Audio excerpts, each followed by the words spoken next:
Es difícil. Yo creo que estas cosas, yo he tenido la suerte o la desgracia de verlas, las dos. Se impresiona siempre más en persona que cuando ves un vídeo, unas fotos, etcétera. ¿Y cómo se ve esta parte también de compra online, no? Yo te decía aquí mis tenis que les presumo, ¿no? Los compré online, ¿no? La verdad es que Y te fue llegaron bien. perfectamente bien. Sí, porque las aduanas en México no es fácil. Bueno, yo creo que la circularidad para nosotros es uno de los temas más importantes, ¿no? Y el primer paso para la circularidad en el mundo de la moda es trabajar con tejidos monomateriales. Pues se calcula que está entrando un camión de 16 toneladas al océano de basura cada minuto. Y yo creo que he aprendido, cuando nosotros empezábamos, no te imaginas la cantidad de cosas que nos dijeron que no iban a ser posibles, ¿no? Y prácticamente todo se ha ido pudiendo conseguir.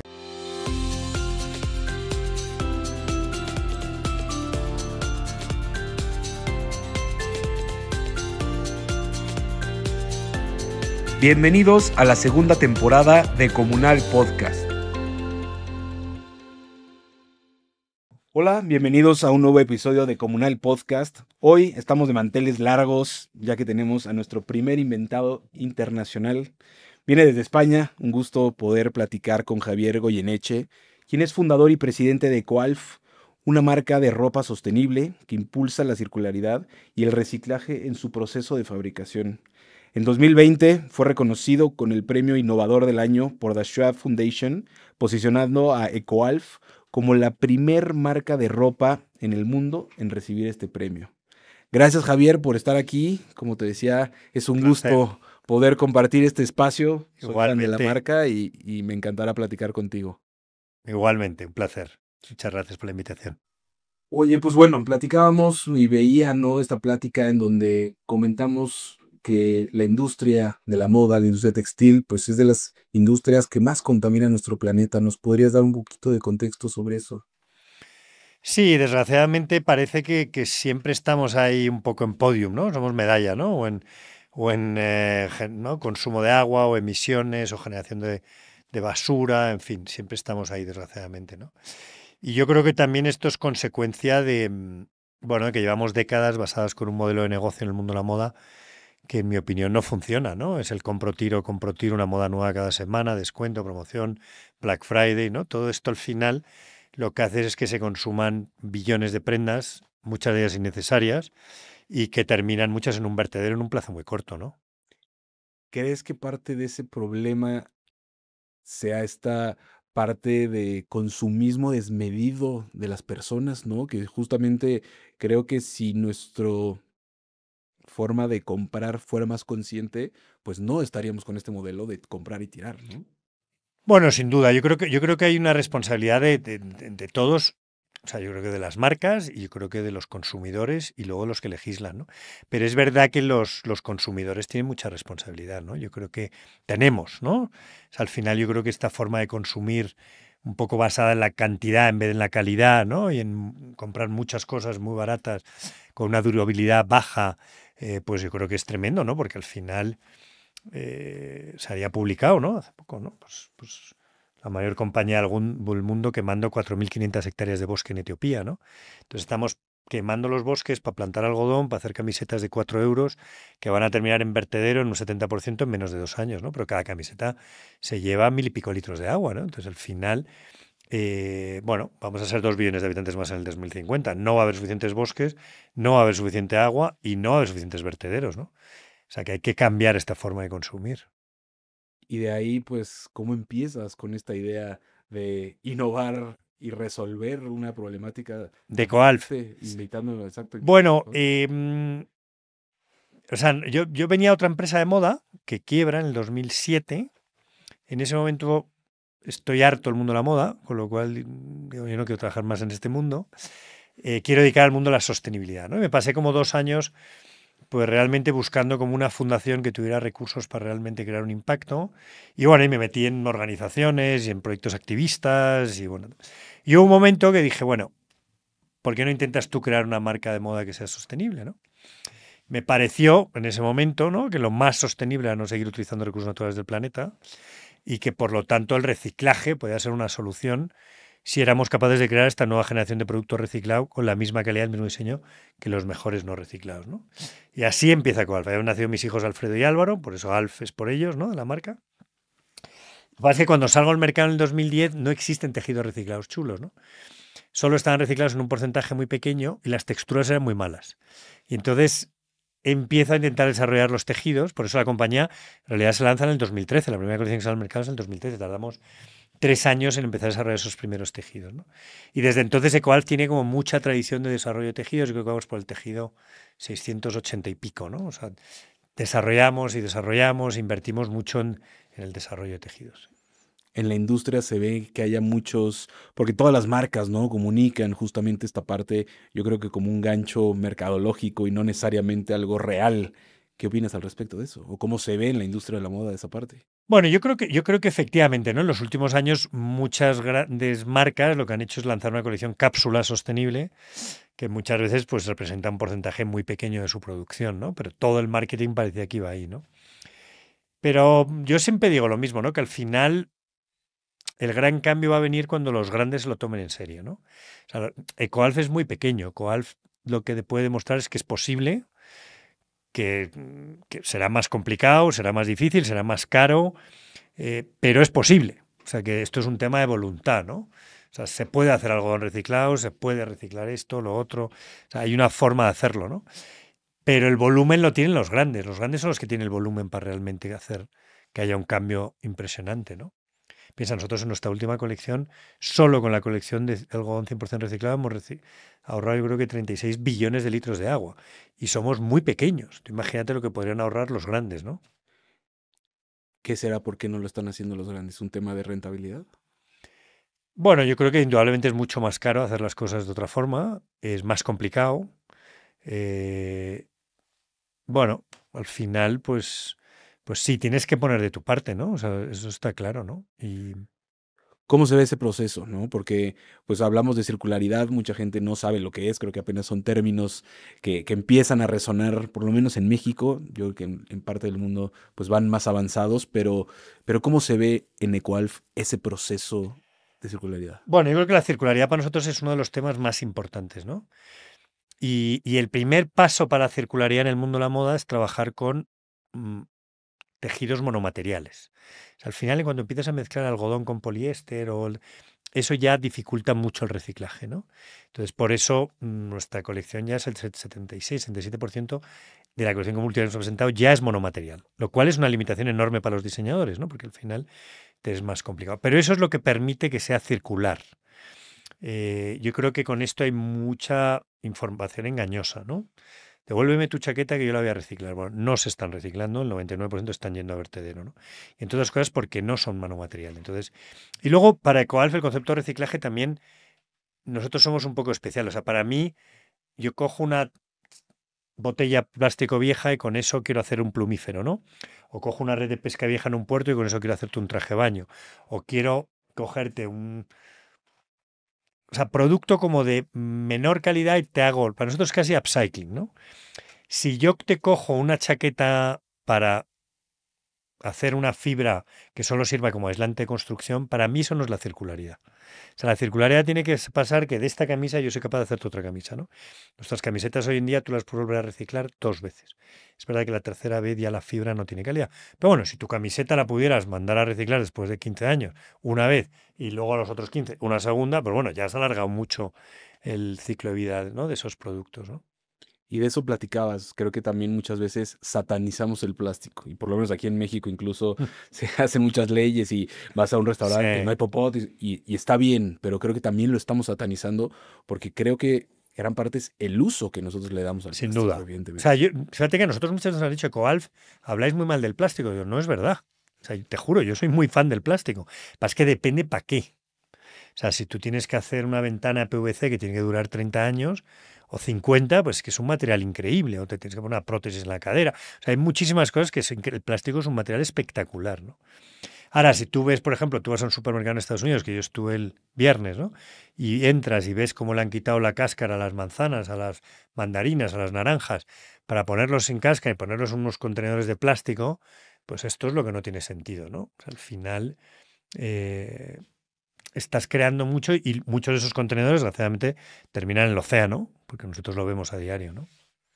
trabajas en un modelo muy interesante con muchos pescadores. ¿Cómo Mm. empezó esa iniciativa pues, Sí. de darles, pues empoderarlos de cierta manera, ¿no? Pues mira, nosotros reciclamos, uno de los materiales que más reciclamos históricamente son las redes de pesca viejas de los pescadores de nylon 6. O sea, hay redes de pesca vieja que son de polipropileno, hay redes de pesca, o sea, hay muchos materiales. Pero nosotros reciclamos mucho el nylon 6, que es la poliamida de mejor calidad que existe en el mundo, ¿no? Y un día hablando con un pescador en un puerto, me dijo, Javier, tendrías que salir a pescar conmigo y darte cuenta de la cantidad de basura que se nos queda atrapada en las redes cada vez que salimos a pescar, ¿no? Entonces salí a pescar con él y efectivamente, ¿no? Desgraciadamente, cada vez que levantan las redes, mezclado con el pescado, hay mucha basura que no solo es plástico, ¿eh? Hay vidrio, hay aluminio, hay mucha cosa, ¿no? Y entonces, bueno, dijimos, tenemos que empezar algo. Convencimos a 3 pescadores de un pequeño puerto de Alicante, en Villajoyosa, para que nos dejaran por un pequeño contenedor en el barco y esa basura, en vez de volver a tirar al mar, la pusieran en un contenedor y bajaran a tierra, ¿no? Hoy en día estamos en 82 puertos del Mediterráneo, estamos en 42, 43 en España, 17 en Grecia, 15 en Francia, Italia, Egipto, etcétera, ¿no? Trabajamos con casi 6.000 pescadores y sacamos unas 400 toneladas del fondo del mar cada año. Son varios estadios de fútbol, ¿eh? Son muchos, ¿eh? Porque el plástico, piensa que ellos están sacando como 4 kilos al día, que es un contenedor, porque pesa muy poco, ¿no? Claro. Y de esos el 68% vuelve al sistema. Somos capaces de reutilizar el 68% de todo lo que sacamos. Desgraciadamente hay un 32% que tiene que ir a vertedero porque no hay forma. ¿Y cómo lo han aceptado, llamémoslo así, ¿no? Creo que no hay una remuneración económica, pero ¿cómo logras justamente convencerlos para que se sumen a Sí. esto y que vaya creciendo esta parte? Pues mira, fue así porque nació así por un motivo, ¿no? Cuando el proyecto arranca en el 2014, existía un proyecto en Europa que se llamaba Fish for Litter, que habían hecho una prueba piloto con unos puertos de Francia donde pagaban a los pescadores X dinero por cada kilo de basura que sacaban del fondo del mar, ¿no? Aparentemente pillaron a pescadores trayendo basura de sus casas diciendo que era del mar. El proyecto fue un desastre que duró meses, ¿no? Entonces, cuando yo empecé con el proyecto, me decían, ¿me vas a pagar? Le digo, no, no te voy a pagar. Haz lo que tú crees que es lo correcto. Si tú crees que es lo correcto, lo vas a tirar al mar, lo vas a tirar, lo vas a pescar, lo vas a tirar, lo vas a pescar, así el resto de tu vida. Pero si tú crees que lo correcto es ponerlo en un contenedor, pues ponlo en un contenedor. Yo te pongo el contenedor y lo recojo todas las semanas. Y la verdad que ha sido impresionante, ¿no? Te dicen, ¿y cómo habéis convencido a 6.000 pescadores? Claro, no es lo mismo convencer a un pescador en España que uno en Egipto, o uno en Grecia, o uno en Francia, que el primer puerto que concedimos en Francia tardamos 3 años, ¿eh? Porque claro, no entendía nada. Este español que viene aquí quiere que yo le saque la basura y encima no me quiere pagar. Pero bueno, es complicado, ¿no? Y luego ya empiezan a funcionar con un puerto, con dos, con tres, empiezan a hablar entre los pescadores y te llaman ellos, ¿no? Pero ha sido muy impresionante ver o sea, ¿cómo es la palabra, no? La responsabilidad de los pescadores, su amor por el océano y las ganas de formar parte de este proyecto, ¿no? O sea, muchas veces nos cuesta más convencer a las autoridades portuarias, como en Italia, tenemos 12 puertos esperando para empezar por temas de permisos, de licencias, de tal, que a los propios pescadores que están deseando hacerlo, ¿no? Ahora, ¿tenemos algo en contra de que pagar al pescador? Cero. O sea, cero, ¿eh? O sea, hemos tenido conversaciones ahora con la Comunidad Económica Europea que nos ha llamado y tal, y me parece genial. Pero no lo convirtáis en algo mercantil, porque si no, el día que se termine el dinero, dejarán de sacar basura, ¿no? Yo creo que si queréis dar dinero, me parece genial, pero darlo a la Asociación de Pescadores, para ayudar a hacer una obra en los vestuarios del puerto, para ayudar a un pescador que tiene una lesión y no puede salir a faenar, o sea, que sea un dinero para la comunidad, más que un tema meramente mercantil, ¿no?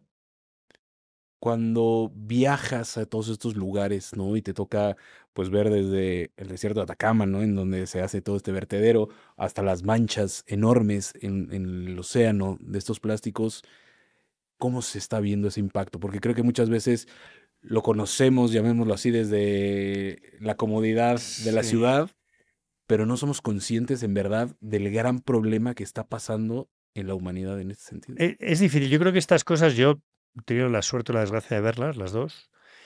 Se impresiona siempre más en persona que cuando ves un vídeo, unas fotos, etcétera, ¿no? Yo creo que además el ser humano, yo creo que nos hemos acostumbrado a ver tantas imágenes tan duras de tantas cosas ya, que yo creo que hay pocas que nos sorprenden, ¿no? Y yo creo que hay una insensibilidad enorme hacia muchas cosas, ¿no? Pero es verdad que te impresiona cuando vas al desierto de Atacama y ves que están pues echando 100 y pico contenedores al día, ¿sabes? De basura textil todos los días, dices, bueno, aquí tenemos un problema, ¿no? O sea, ¿cómo es posible esos contenedores que vienen de todas partes del mundo? O sea, al final, pero bueno, en África están saliendo todas las semanas barcos de Europa para echar el residuo electrónico. No sé cuántos barcos son, ¿no? Pero hay varios países en África que hoy en día son grandes vertederos electrónicos, ¿no? Pagados por, ¿no? La gente paga y lo mandamos, ¿no? Entonces tenemos un problema y yo creo que no somos conscientes, no es como el océano, ¿no? Pues se calcula que está entrando un camión de 16 toneladas al océano de basura cada minuto. Entonces, si vamos a estar aquí 40 minutos, pues 40 nuevos camiones habrán volcado en el océano, ¿no? Pues a veces cuando vas a las universidades te preguntan los alumnos y dicen, bueno, entonces, ¿tú cómo ves el 2050? Y digo, joder, pues depende de lo que hagamos de aquí al 2050. O sea, si seguimos quemando los bosques para plantar algodón, si seguimos echando un camión de 16 toneladas al océano cada minuto, pues lógicamente habrá menos bosques y lógicamente el mar estará más sucio, ¿no? Llegará un momento que el mar dirá, ya, o sea, no puedo más, ¿no? De que me eches un camión de 16 toneladas cada minuto, ¿no? ¿Cuándo será eso? Pues no lo sé, ¿no? Pero está en nuestra mano parar, ¿no? Y que eso deje de pasar, ¿no? A ver, ¿crees que haya esperanza en que podamos revertir eso? Porque vemos que el calentamiento global, ¿no? Se va acelerando, te dicen que el 1.2, ya vamos en 1.3, vamos de manera desacelerada. ¿Qué está pasando que somos el único ser racional que en verdad no nos está dando y estamos acabando con no solamente nuestra especie, sino con todas las especies y con todo el planeta? Mira, esperanza yo creo que, por supuesto, ¿no? Y además yo creo que es peligrosísimo el mensaje de catastrofista, porque a nosotros nos pasa, ¿eh? Cuando vamos a la universidad a dar una charla y nos encontramos distintos perfiles, ¿no?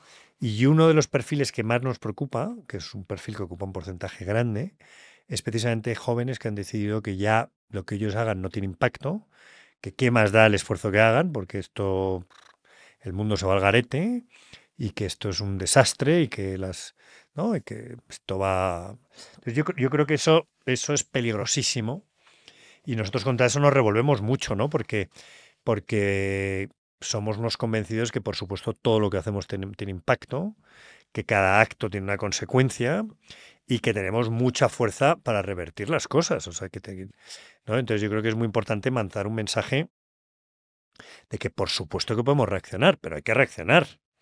O sea, el problema es que no podemos intentar, no, vamos a reaccionar dentro de 40 años. Bueno, pues entonces dentro de 40 años, pues lógicamente habremos hecho un daño innecesario en muchas cosas que muchas veces no se revierten, ¿no?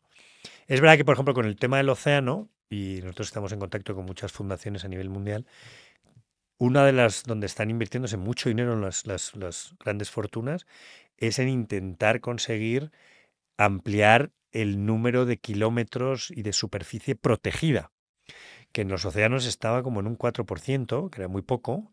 Luego es verdad que con Obama, con todo lo que hizo alrededor de Hawái, subió como a un 6 y pico. Pero el objetivo de siempre dicen, es intentar llegar al 15% o al 20%. Pero es verdad que el océano, tú proteges una zona del océano y en 5 años se dice que prácticamente ha recuperado como el 90 y pico por ciento de la vida. O sea, las especies, los corales, o sea, es increíble, ¿no?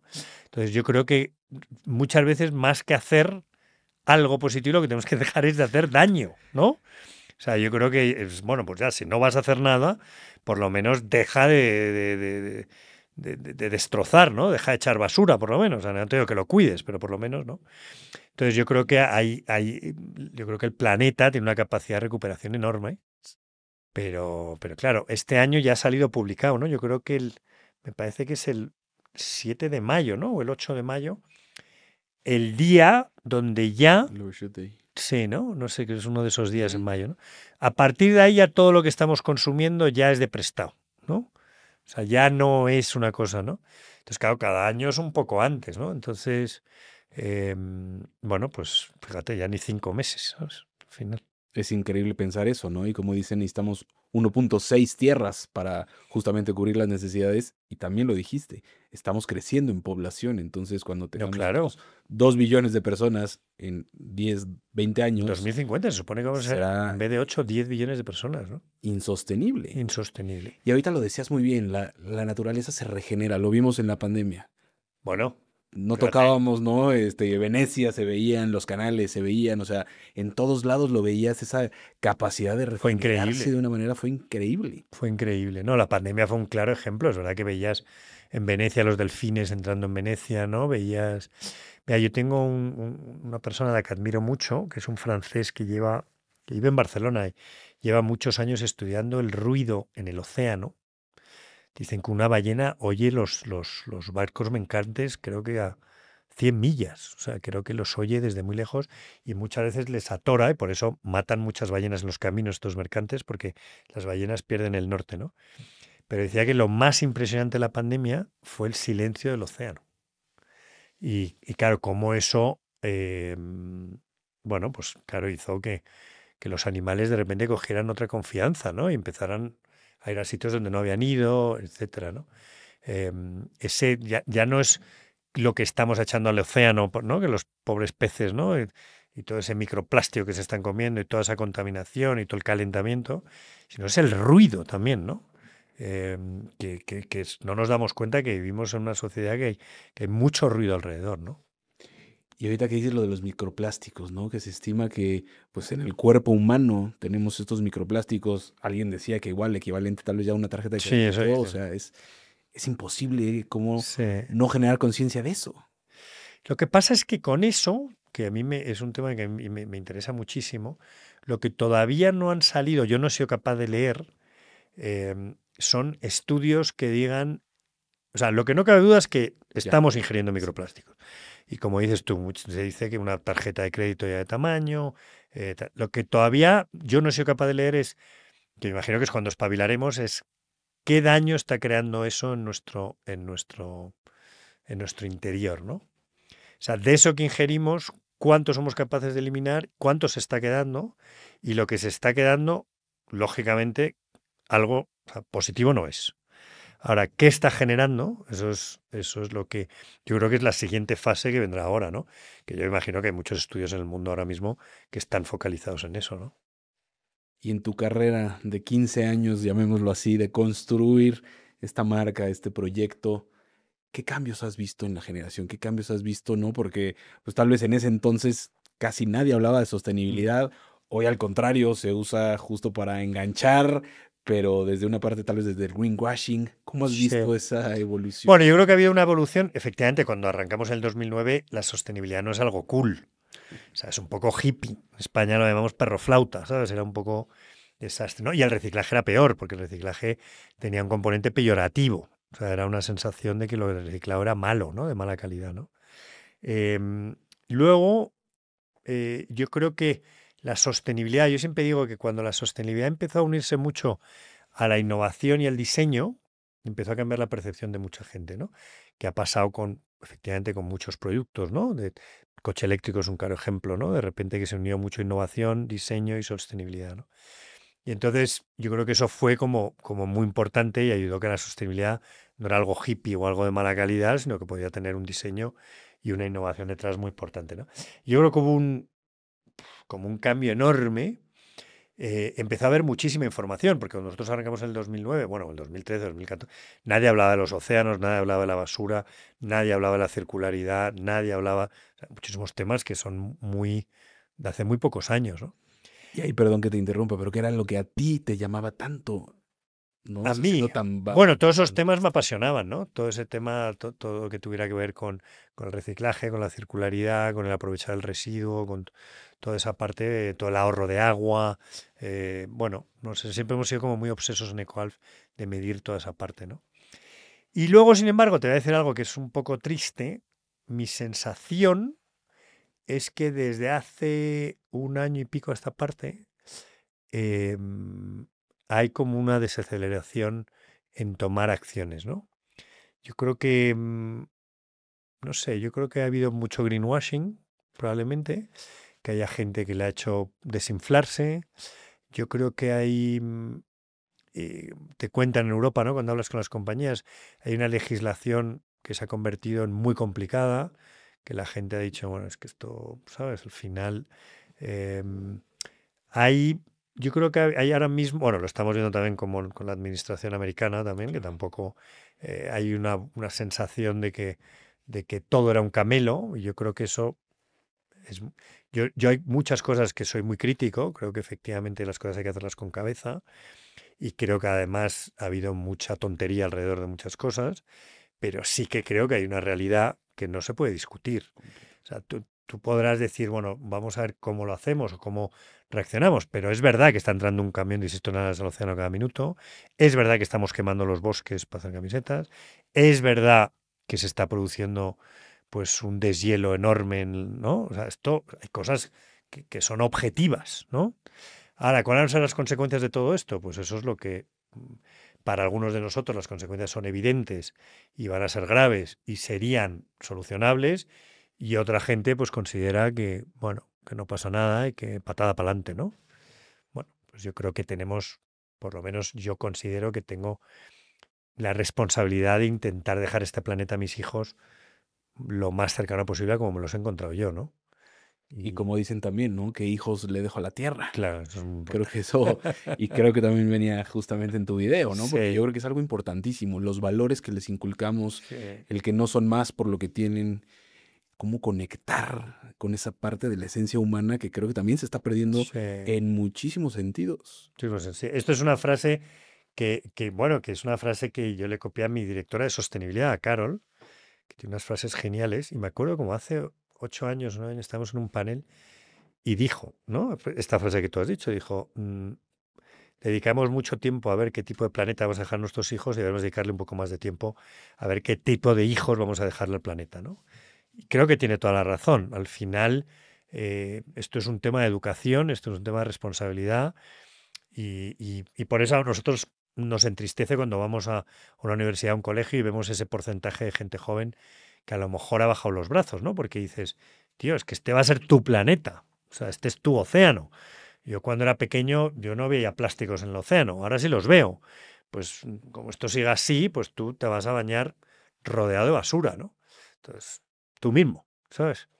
Mira, ¿cuándo fue? Hace 3 años, me acuerdo que estaba en Santo Domingo y estaba haciendo una entrevista y me llevaron a una playa que es increíble porque la playa había esa mañana pues, como 20 personas limpiando la playa del ayuntamiento. Y entonces, que era impresionante porque no sabes la basura que entraba en la playa todos los días. Y esto es por un río que atraviesa la ciudad, y entonces, bueno, pues y todos los días, y 20 personas limpiando todos los días. Pero lo más alucinante es que había pues 7, 8 personas haciendo surf entre esa basura. Y cuando salieron, a uno le pregunté, le dije, "Joder, pero ¿cómo puedes hacer surf con tanta basura?" Y me dijo, y es que no la veo, me he acostumbrado, yo no la noto. Entonces, claro, es muy peligroso, o sea, que nos acostumbremos a que lo normal es hacer surf rodeado de latas y de botellas, ¿no? Pero él me dijo, no, yo es que no la veo, no la veo.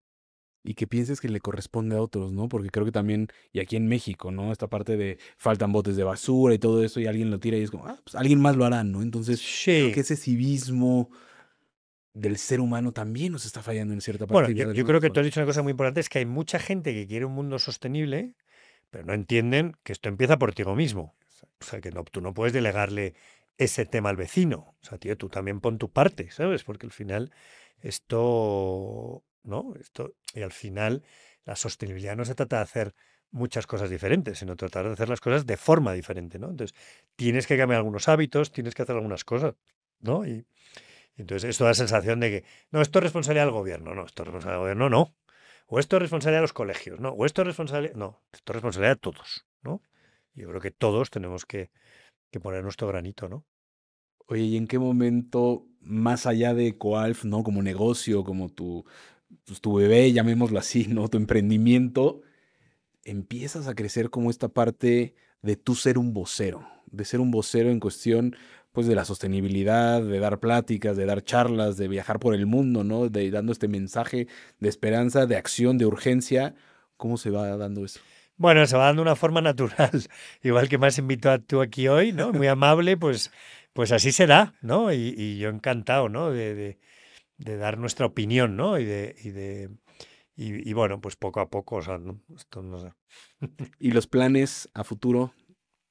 ¿Cuáles son? Bueno, pues seguir trabajando en muchos proyectos, seguir intentando demostrar que se pueden hacer las cosas de forma diferente, intentar demostrar que se puede ser una compañía rentable pero haciendo las cosas de forma diferente, ¿no? Yo creo que eso es muy importante. Em, y, y nada, yo creo que eso es lo que nosotros intentamos. Y estos retos que enfrentamos como emprendedores, ¿no? Porque muchas veces esa parte de la rentabilidad económica y que siempre estamos enfocados en un número de riqueza económica y no enfocados en el impacto positivo más allá de esas cuestiones, pues ¿cómo logras cambiar ese discurso hacia pues inversionistas, socios? Mira, empezamos ahora justo un proyecto que estamos apasionados y vamos a empezar ahora, que es a medir, que es algo muy pionero, y que ha sido una cosa que acaba de sacar Harvard bueno, y vamos a empezar a ver cuál es nuestra cuenta de resultados en términos de impacto, ¿vale? Em, yo conozco un par de compañías que lo han empezado, compañías muy grandes, no lo publican porque no salen bien en la foto. O sea, la foto no es buena. Y nosotros vamos a empezarlo y vamos a ver qué tal salimos en la foto, ¿no? Pero yo creo que hasta que no te ves la foto, tampoco vas a ser capaz de esto, ¿no? ¿Llegará un momento que a las compañías se les medirá por una doble contabilidad? La contabilidad financiera y la contabilidad de impacto. No lo sé, ojalá. Yo siempre digo, para mí, o sea, hoy en día, o sea, hacer un edificio, pues lo puede hacer mucha gente. Ahora, ¿cómo es edificio en términos ¿no? de energía, de eficiencia energética, de muchas cosas, ¿no? Cualquiera puede hacer una camiseta. O sea, hacer una camiseta no es ciencia ficción. Ahora, ¿cuál es la huella que deja esa camiseta en el mundo, ¿no? ¿Cómo se ha hecho? ¿Cuánto agua ha consumido? ¿Cuánto no? Bueno, hay muchas cosas, ¿no? Entonces, bueno, yo creo que ahí hay una parte muy importante que nosotros siempre decimos, ¿no? Que lo que haces hoy en día ya no es suficiente, ¿no? Sino cómo lo haces, ¿no? O sea, y yo creo que hay que empezar a medir a las compañías por no solo con lo que haces, sino cómo lo haces, ¿no? ¿Qué empresas consideras que están siendo relevantes en estos temas? ¿No? Sé que en 2022, me parece, les dieron este premio de B Corp, ¿no? Que Sí, B Corp hay que abordar también el tema porque la sí. gente debe conocer más sobre este movimiento, pero ¿quiénes consideras que sí están haciendo como ustedes este cambio? Bueno, yo creo que las compañías B Corp están claramente eh, haciendo un esfuerzo, primero por intentar certificarse como B Corp, ¿no? Entonces, cuando tú te quieres certificar como B Corp, nosotros cuando empezamos a viajar, me acuerdo que contábamos las cosas, y sobre todo en Alemania decían, bueno, Javier, me encanta lo que me dices, pero oye, ¿a ti quién certifica que todo esto que tú dices es verdad, no? Y entonces decimos, bueno, pues es verdad, tenemos que buscar a alguien que nos certifique, ¿no? Y dentro de eso, pues había muchos certificados y muchos audits distintos y nos conocimos a B Corp y nos gustó mucho, ¿no? Porque era como una forma de auditarte muy completa, ¿no? ¿Qué gana el que más gana la compañía? ¿Qué gana el que menos? ¿Cómo importas? ¿Cómo fabricas? Como muchas cosas, ¿no? Y se metían hasta dentro de la escritura de la Constitución el objeto social de la compañía. Tuvimos que cambiar algunas cosas del objeto. O sea, al final se metían muy dentro, ¿no? Pero lo importante no, en el 2018 fuimos B Corp, que era la primera compañía española del mundo de la moda que era B Corp, pero lo importante no fue eso, lo importante es que ellos te dejan muchos deberes. Entonces, te obligan a seguir mejorando, ¿no? Y ahí fue cuando nos volvieron a evaluar hace 3 años y ahí, por la evaluación que sacamos, pasamos a formar parte de los 5% mejores B Corps del mundo, ¿no? Y ahora nos han vuelto a evaluar y yo creo que pinta que vamos a sacar casi otros 19, 20 puntos más, con lo cual, Wow. muy bien. Pero seguimos trabajando en muchas cosas, sabemos que hay muchas cosas que de repente antes las teníamos mejor, ahora las tenemos... O sea, que hay mucho trabajo que hacer, ¿no?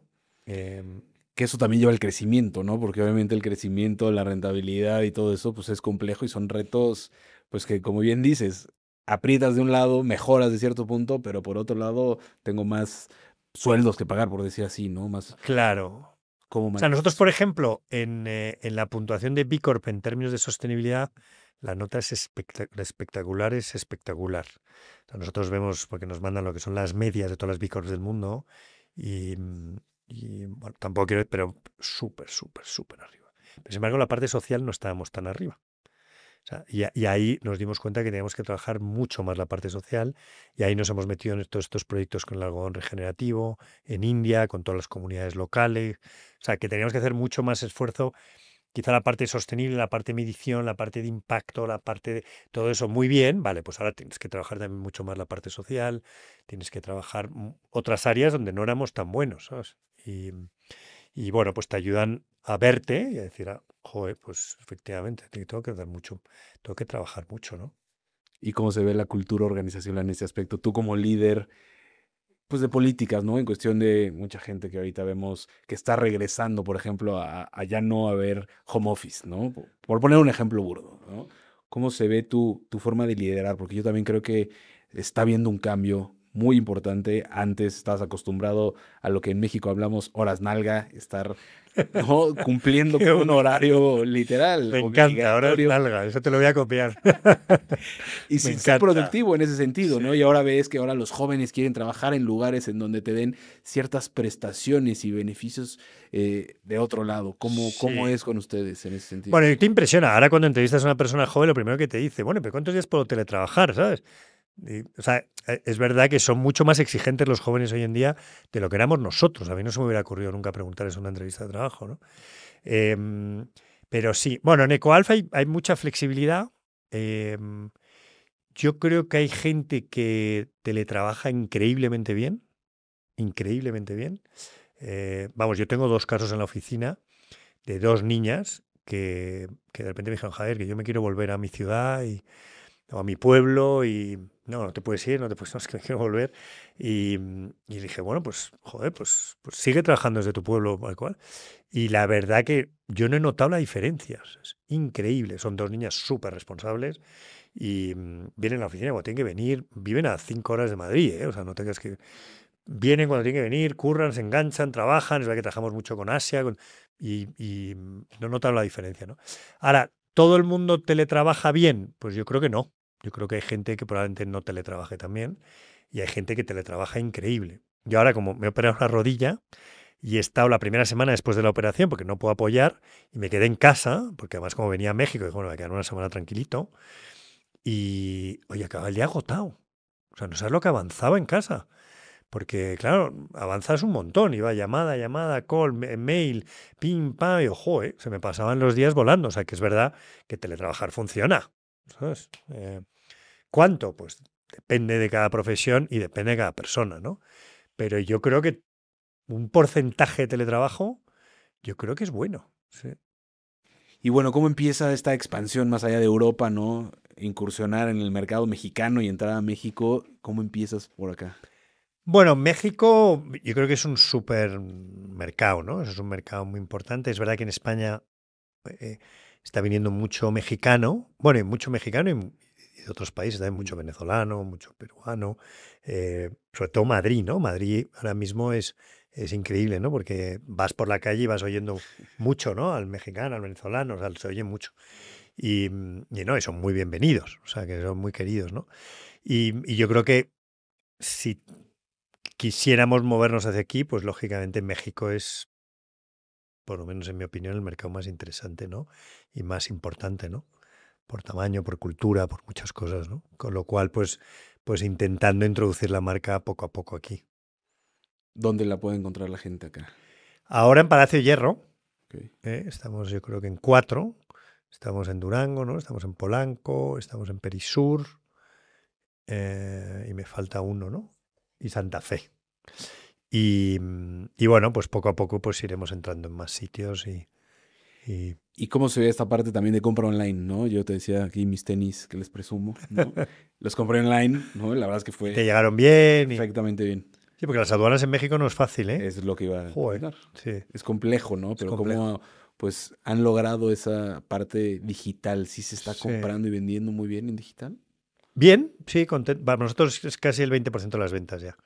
Bien, sí, sí, muy contentos, la verdad que sí. Pues bueno, por último, me gustaría que nos contaras qué has aprendido de este camino de Coalf en estos 15 años. Muchas cosas. Yo creo que he aprendido mucho también de la gente con la que trabajo, ¿eh? O sea, yo creo que afortunadamente hay un grupo humano muy bueno y muy activista y muy comprometido y de ellos aprendo mucho a diario, ¿no?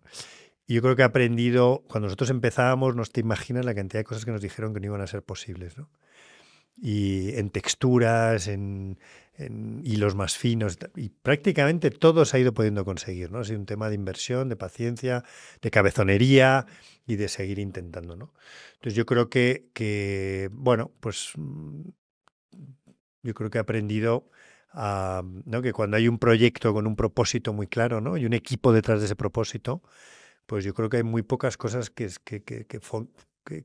impidan que eso llegue a puerto, ¿no? Yo creo que el propósito con un equipo claro, yo creo que tiene una fuerza increíble. ¿Y qué consejo le darías a estos jóvenes que hoy en día pues van a ser los encargados de estas nuevas empresas? Mira, yo no soy muy de consejos, pero yo les diría que sean valientes y que sean disruptivos, ¿no? O sea, yo creo que más compañías haciendo las cosas igual que ya las hacíamos, yo creo que ya no necesitamos, ¿no? Y hay muchas de esas, ¿no? Y aparte que les va a ser difícil competir, porque yo creo que si quieren competir, yo creo que necesitan tener, ¿sabes?, algo que les haga diferente y que sean valientes en esa toma de decisiones, ¿no? Que el camino no significa que sea el más fácil, pero probablemente sea el que más te va a hacer que tú seas diferente, ¿no? Y tengas una personalidad propia. Y los jóvenes creo que también toman esa decisión de compra viendo esta responsabilidad de las marcas, ¿no? Yo creo que es reflejo, y lo platicábamos y platicando, ¿no? En cuestión de Patagonia, tal vez una marca que fue muy Súper. sonada y es un referente también en muchos sentidos. Yo creo que tanto ellos como ustedes han sido esos referentes. Creo que el joven y los jóvenes buscan ser esa parte de la solución a través de lo que consumen, ¿no? ¿Cómo se ve? Yo creo que un porcentaje de los jóvenes seguro, ¿no? Yo creo que además hay un porcentaje de los jóvenes que quieren consumir marcas que representen unos valores con los cuales ellos se sientan identificados, ¿no? Sin duda. Yo creo que es muy importante, ¿no? Y yo creo que es que los jóvenes tienen mucha fuerza para decidir por dónde tienen que ir a las compañías y decírselo, ¿no? Yo creo que tienen mucho más fuerza de la que imaginan.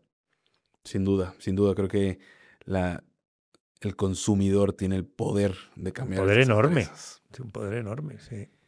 Y por último, ahora sí, en cuestión de que a todos les hacemos esta pregunta, es curioso, ¿no? Como desde tu perspectiva, como extranjero, como español, pero pues teniendo negocio aquí en México, si pudieras cambiar algo de México, ¿qué cambiarías?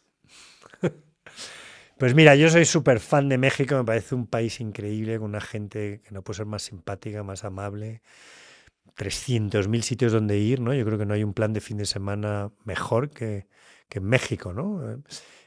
Si pudiera cambiar algo, pues te diría que si pudierais mejorar la seguridad, yo creo que eso estaría bien, ¿no? Que la gente quizá pudiera andar más tranquila, ¿no? Que hay sitios de México donde la inseguridad todavía pues es un lastre, ¿no? Para vosotros y para los que visitan, ¿no? Y es una pena, ¿no? Porque México ya con seguridad sería insuperable, ¿no? Sin duda tenemos todo para hacer ese país ideal. Sí, Yo quiero agradecer enormemente que estés aquí, que compartas esta gran labor. Te admiramos mucho en este sentido e sí. invitar a la gente a que conozca la marca, que la consuma. Ya vieron en dónde la pueden comprar aquí en México. Está en el Palacio de Hierro, está online, ¿no? Aquí pondremos la información. Pero muchísimas gracias, Javier, de verdad, Gracias a ti, un placer. por el Placer. tiempo. Muchas gracias por la invitación. Un gusto. Y pues bueno, a todos sigamos compartiendo estos episodios de Comunal Podcast. Califíquenos en Spotify, síganos y suscríbanse al canal de YouTube. Y pues veamos más historias de agentes de cambio reales que están haciendo las cosas posibles en este mundo que tanto lo necesita. Muchísimas gracias.